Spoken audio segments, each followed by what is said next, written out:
Deep in the forests of western Poland, overgrown in moss and leaves, lie several massive concrete ruins. The broken remnants of Adolf Hitler's once formidable East Prussian military headquarters, the Wolfsschanze, or Wolf's Lair.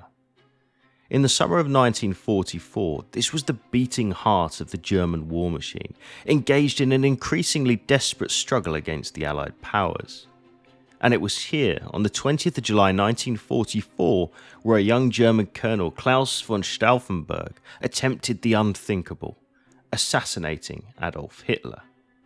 But just who was von Stauffenberg, and how did he nearly rewrite the pages of history on that fateful summer day?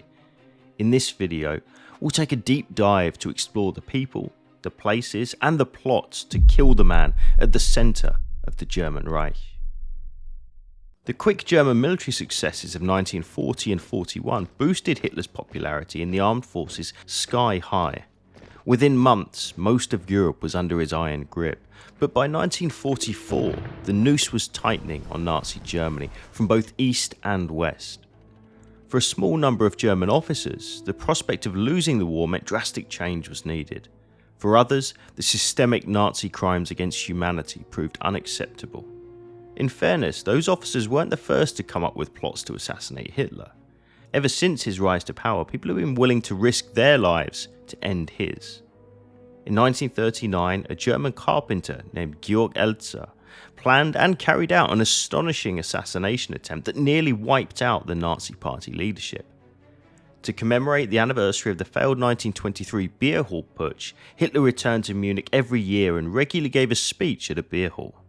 Elzer, knowing that the speech would occur, hatched an audacious plan: plant a bomb inside a pillar next to the speaker's podium. Over the course of 2 months, Elzer worked secretly overnight inside the hall. He created a recess inside the pillar and crafted a bomb with a homemade clock mechanism which served as a detonator. On November 8, 1939, a who's who of Nazi leadership attended the event in the Munich beer hall. Josef Goebbels, Reinhard Heydrich, Rudolf Hess, Heinrich Himmler, and many more. Little did they know, inside the pillar next to the Führer lay a time bomb literally ticking away. Elzer had even installed soundproofing to ensure the clock mechanism wouldn't be heard. Elzer may have thought of everything, but Hitler's luck held. Just 13 minutes before the bomb was set to detonate, he ended his speech early to head back to Berlin. When the massive bomb detonated, it was so powerful that the roof collapsed on the spot where the Führer had stood just minutes earlier, sending debris everywhere and killing many. It was this seemingly supernatural luck that spared Hitler's life that day, and even Hitler himself believed that some kind of extraordinary force was protecting him. It wouldn't be the last time he unwittingly escaped an assassin's bomb. Fast forward 4 years and several more failed attempts, it was now the turn of a group of disgruntled German army officers to bring Hitler's reign to an end. Let's meet a few. The man at the centre of the conspirators was Major General Henning von Tresckow, a quintessential Prussian officer. He was a cultured aristocrat, lover of poetry and fluent in French and English, but just as comfortable as a military man, having won the Iron Cross for bravery in the First World War. Publicly, von Tresckow was a seasoned veteran dedicated to the war effort as the Chief of Staff for the German Second Army. Privately, he despised Nazi anti-Semitism and was clear-eyed about the role of the Wehrmacht in committing crimes against humanity. As early as 1941, von Tresckow prophesied the German people will be burdened with a guilt this world will not forget in 100 years.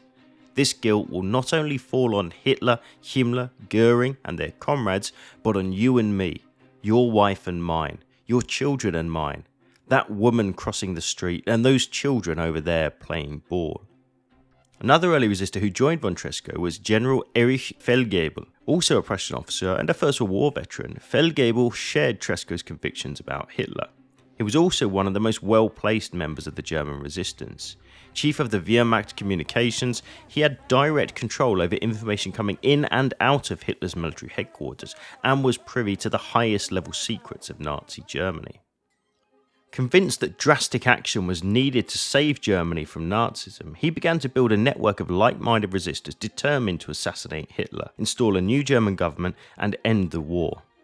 Von Tresco brought together prominent Germans, including Fabian von Schlabrendorf, Army Group Central Intelligence Officer Christoph Freiherr von Gersdorf, former Chief of the Army General Staff Ludwig Beck, current Chief of the Army General Staff Friedrich Olbricht, and the Chief of the Foreign Intelligence Section of the Abwehr, Colonel Hans Oster.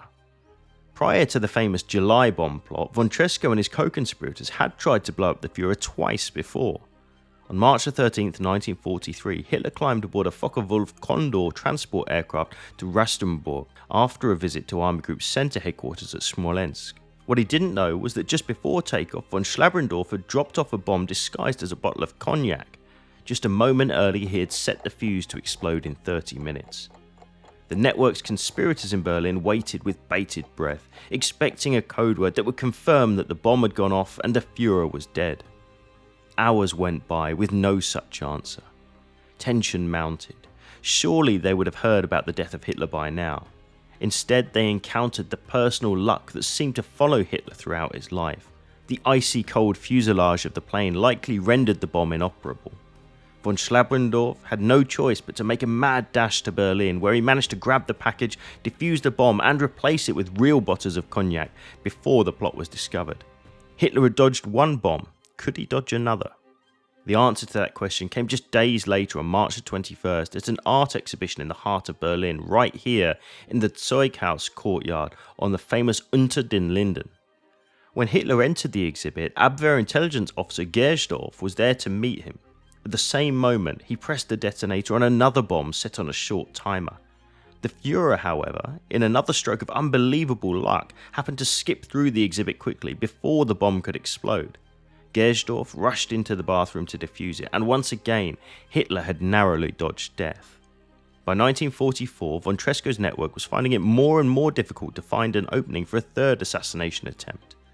He had been transferred from Army Group Center headquarters to a regiment at the front, and finding potential assassins amidst the growing paranoia surrounding Hitler and his inner circle was proving difficult. The conspiracy settled on one man, well-placed and highly motivated, 36-year-old Bavarian-born Catholic Colonel Claus von Stauffenberg, who was a respected veteran, having fought in Poland and lost his right eye, right hand and 2 fingers on his left while serving with the 10th Panzer Division in North Africa. Von Stauffenberg, initially a conservative supporter of the Nazi Party and Hitler, had privately fallen away from the cause as he learned more about German atrocities on the front lines, particularly after hearing about reports of massacres of Ukrainian Jews by the SS. While recovering in Germany from the wounds he suffered in North Africa, von Stauffenberg met with General Olbricht and agreed to join the conspirators and end the war. On July 1, 1944, Stauffenberg was appointed Chief of Staff for Berlin's Reserve Army, a force which usually provided training and guard duty to soldiers in Germany. This was the break the resistance was waiting for. Now he was in the key role necessary for a coup.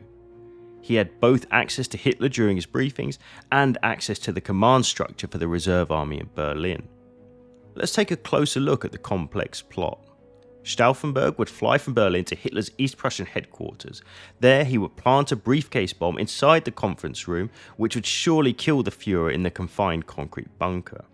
As soon as that bomb was planted, Stauffenberg would fly back to Berlin, where he was needed for Phase 2 of the plan, Operation Valkyrie. Initially, Valkyrie was an emergency plan for Berlin's reserve army, designed to protect against potential coups by sending troops to secure various government buildings and communication centres around the capital.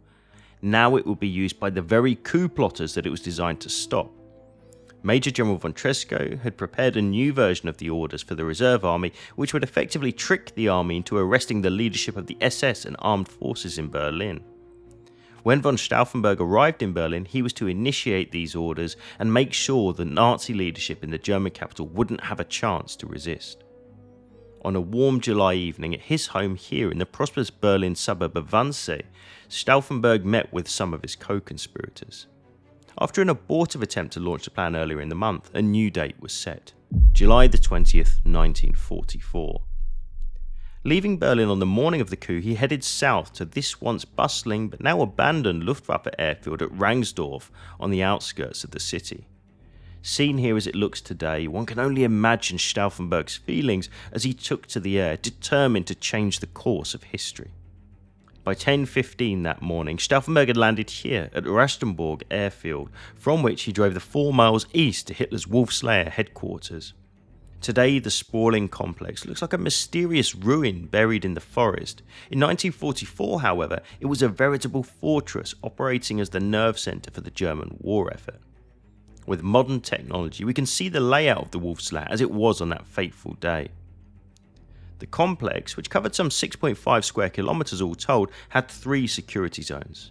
Upon arrival, Stauffenberg's driver cautiously entered the Wolfsschanze through Security Zone 3.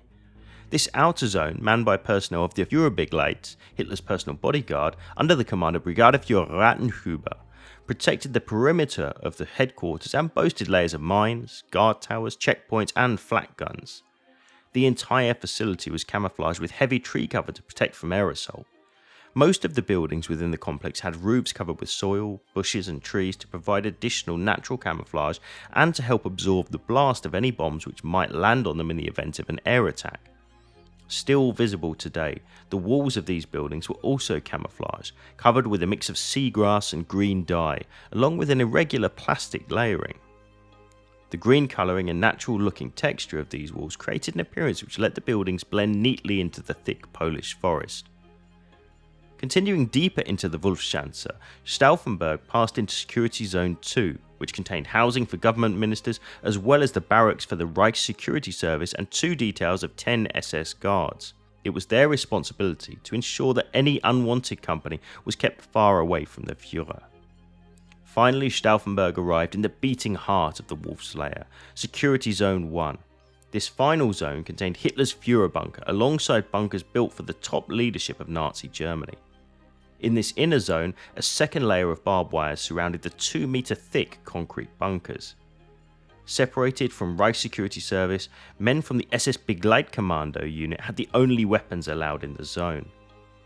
All of this was impressive at keeping threats out, but on the 20th of July, the assassin was already inside. Stauffenberg, expected for the briefing, arrived in full dress uniform and nobody suspected that the decorated veteran had actually walked in with 2 kilos of explosives inside his briefcase.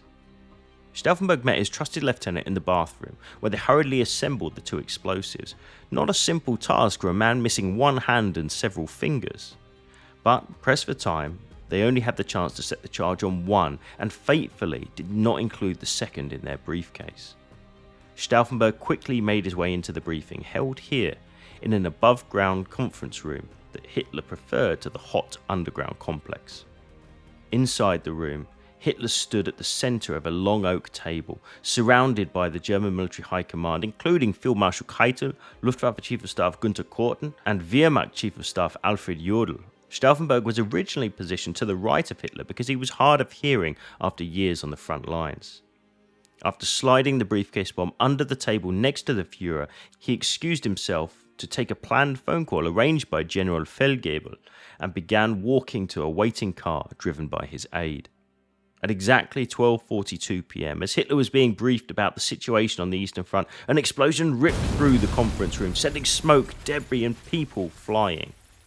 Stauffenberg, hearing the ear-splitting explosion and thus assured that Adolf Hitler was dead, sped back to Rastenburg airfield, while co-conspirator General Feldwebel blocked communication both in and out of the Wolfsschanze. With the Reich's headquarters temporarily paralysed and Hitler out of action, the coup plotters and loyalists were now in a race to control Berlin. I'd like to just pause the action right here for a moment to thank you for watching.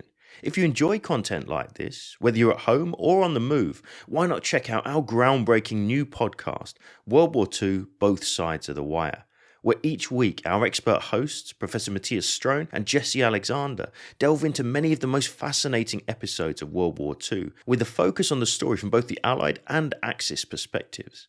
Available wherever you get your podcasts, it offers an entertaining, historically accurate and balanced assessment of a period which changed the world we live in to this very day.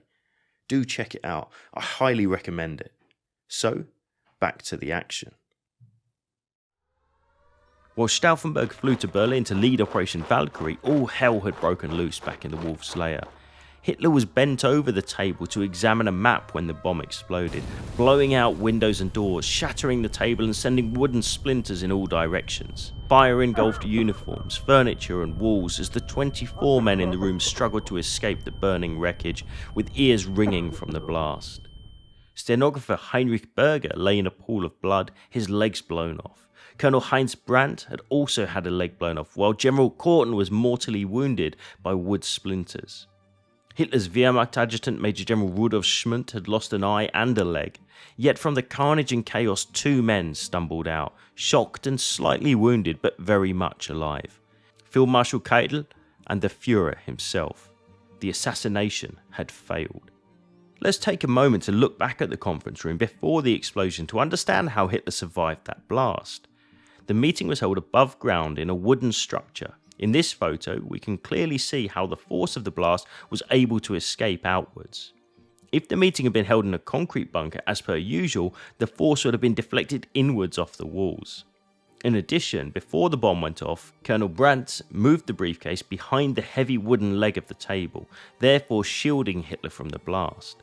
Lastly, remember that Stauffenberg and his assistant didn't have time to arm the second bomb. It was thrown out of his car as he sped out of the Wolf's lair. Had that second bomb been armed and detonated, it likely would have killed far more in the small room. Hitler, despite suffering minor burns, burst eardrums and many small splinters, was quickly back on his feet.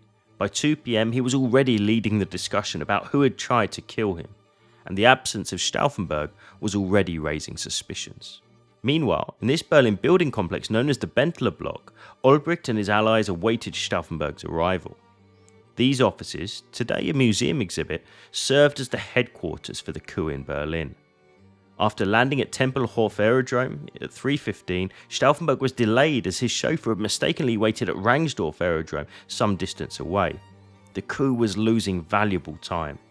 It was 4:30 in the afternoon by the time Stauffenberg ran through the courtyard entrance at Bentlerstrasse, racing up this set of stairs. He confirmed that Hitler was indeed dead. However, minutes earlier, co-conspirator General Feldgebel had managed a frantic call from the Wolf's lair saying that Hitler was alive. From this moment on, confusion reigned. Was he really dead? How could he be alive if Stauffenberg had seen the bomb go off? Who was telling the truth? Stauffenberg insisted. Hitler was dead, and it was now or never. Despite the uncertainty, the coup sprang to life, as plotters arrested General Fromm of the Reserve Army and installed their own General Erich Höbner. Berlin's city commandant, Major General Paul von Haase, dispatched troops to lock down the government district. As we can see in this Bundesarchiv cable, orders were sent to military commanders across the Reich. The Führer Adolf Hitler is dead. An unscrupulous clique of party leaders, alien to the front, has killed Hitler, under the exploitation of the situation to betray the hard struggling front and seize power for their own selfish purposes. The entire Waffen-SS is integrated into the army with immediate effect. Ensure A. the protection of communications, B. the elimination of the SD. The coup plotters attempted to blame the assassination on the SS and used the Wehrmacht to take control. At first it worked. Even fanatical Nazis like Guard Battalion Commander Major Otto Rehmer believed that he was securing the government district to protect against the coup, not support one. Even though some leaders and units in Berlin and around Nazi-occupied Europe were tricked into following the orders of the coup, the ruse quickly began to fall apart. While the military governor of France, General von Stumpnagel, did arrest SD and SS men, he was shocked and bewildered when he met with Field Marshal von Kluge and was told that Hitler was alive and well. In Prague and Vienna, some unknowing Wehrmacht units did obey orders from coup leaders, but also fell into confusion as news of Hitler's survival spread. In Berlin, things weren't going much better. Some of General Fromm's assistants had managed to escape arrest and spread news of Hitler's survival and the coup attempt. That news was moving rapidly across Berlin and the Reich. Field Marshal Keitel issued countermanding orders to the Wehrmacht, and SS Reichsführer Heinrich Himmler attempted to do the same with the reserve army. Even in the heart of the coup, some participants lost their nerve. A key communications officer inside the Bentler block had received Keitel's orders and began broadcasting a warning to reserve army, Wehrmacht and SS units across Berlin. Propaganda Minister Goebbels, who had not been arrested by the coup plotters, quickly learned that Hitler was alive and leapt into action. He persuaded Major Reimer to meet him in his Berlin office, where an incredible scene took place. Reimer was a fanatical Nazi, but didn't know he was working under orders from the coup itself. Having been totally convinced that the Führer was dead, he was shocked when Goebbels handed him a phone and Hitler himself exclaimed, "I'm alive. The attempt has failed." He was right. As radio broadcasts across Germany confirmed the survival of the Führer, the coup collapsed. Only true believers were left in the Bentler block, now surrounded by the very troops that they had hoped would protect them. A group of staff officers rebelled inside the building, and as arguments broke out, shots were fired. Von Stauffenberg was hit in the shoulder. Surrounded and betrayed from within, the coup plotters surrendered. Attempting to assure his own survival, the now freed General Fromm ordered a rushed show trial of the conspirators, and despite Hitler's direct orders, sentenced the plotters to death. Dragged out by armed guards back down the same steps they'd bounded up just hours earlier, they knew this was the end. Outside, a 10-man firing squad stood ready, backlit by bright headlights from transport trucks parked nearby. It was here, in this very courtyard, where the executions would take place. Inside, however, one of the key conspirators found a different fate. Hoping to escape the firing squad that awaited him outside, Field Marshal Ludwig Beck appealed to his old friend General Fromm, asking for the opportunity to take his own life. Fromm agreed, and Beck walked into a separate room with his pistol. Tragically, what was supposed to be a final act of mercy for Beck turned into a far more horrific experience. Standing in this very room, Beck put up his pistol to his head and pulled the trigger. Unfortunately, the first bullet failed to kill him. Despite a grievous head wound, Beck managed to gather his wits and fired again, but the second bullet also failed to kill him. Unable to fire for a third time, he was left writhing on the floor, suffering through what must have been unbelievable pain. Finally, one of Fromm's men entered the room and fired a bullet through Beck's neck, putting an end to his misery. Back outside in the courtyard, the firing squad began their deadly work. Olbricht was the first to be executed. Then it was Stauffenberg's turn. He yelled his last words before the shots rang out. Es lebe das heilige Deutschland. Long live Holy Germany. The coup died with Stauffenberg, but its legacy echoes through history. In the immediate aftermath, the already paranoid Führer fell further into delusion. Purges and theatrical show trials swept the Nazi Reich, ultimately leading to over 7,000 arrests and around 5,000 executions. President of the People's Court, Roland Freisler, was responsible for ordering thousands of those deaths. Freisler, a fanatical Nazi and anti-Semite, condemned over 2,600 people to death during his 3-year reign over the People's Court, and a staggering 90% of cases which came before him resulted in guilty verdicts. One of the most notable show trials took place in August of 1944 and was filmed for use as Nazi propaganda. The trial featured 8 of the conspirators as they were brought before the rolling cameras. Freisler is clearly seen in the footage, draped in a scarlet red judicial robe, vacillating between cold analytical questioning and deranged screaming and shouting. Freisler's performance appeared so unhinged, even other Nazi officials expressed doubt if the footage could actually be used for propaganda. He and others handed out death sentences to just about anyone who was brought before them, even if the accused had only the most minor connections to the coup plotters. High-ranking generals and politicians like Field Marshal Erwin Rommel were offered the grim choice of suicide or execution. Von Tresckow, who had been the crucial organiser of resistance inside the Wehrmacht since the beginning of the war, committed suicide before he could be arrested. His powerful words reflect on the larger legacy of the coup. I am still totally convinced that we did the right thing. Hitler is the arch-enemy not only of Germany but of the world. When in a few hours' time I go before God to account for what I have done and left undone, I know I will be able to justify what I did in the struggle against Hitler.